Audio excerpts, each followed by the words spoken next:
আসসালামু আলাইকুম। আজকে স্বপ্ন থেকে এই বাজারগুলো করে নিয়ে আসলাম, কিন্তু দুঃখজনক বিষয় হচ্ছে যে আমার হিসাবের সাথে এখানে ওদের একটা হিসাব মিলে নাই।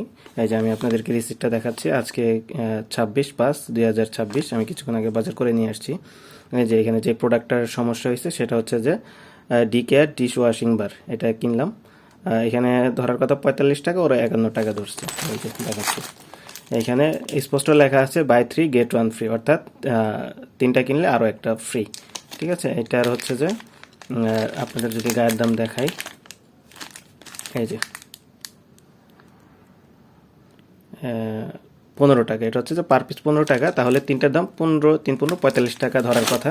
সেখানে ওরা এই যে দেখেন এখানে ধরছে 51 টাকা, 6 টাকা এখানে বেশি।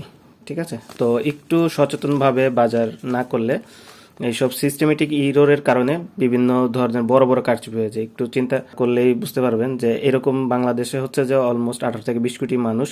সেখানে এই 20 কোটি মানুষের থেকে 1 কোটি মানুষ যদি এক মাসে বাজার করে, তাদের কাছ থেকে যদি এরকম 6 টাকা নেয়, তাহলে 6 কোটি টাকা, এরকম হাজার হাজার কোটি টাকা লুটপাট হয়ে যাচ্ছে। এটা ইচ্ছাকৃতভাবে হোক অনিচ্ছাকৃতভাবে হচ্ছে। এখন এটা আসলে কোম্পানি ভালো বলতে পারবে, যদিও ওরা হচ্ছে যে পরবর্তীতে আমাকে 6 টাকা ফেরত দিয়ে দিছে। তো আমরা যারা ভোক্তা বা ক্রেতা গেছে, আমাদের অবশ্যই উচিত ক্রয় করার পরে হচ্ছে যে এভাবে স্লিপ মিলিয়ে দেখে তারপর ক্রয় করা, তাহলে হচ্ছে যে আমরা এরকম ডিজিটাল কারচুপি থেকে বাঁচতে পারবো।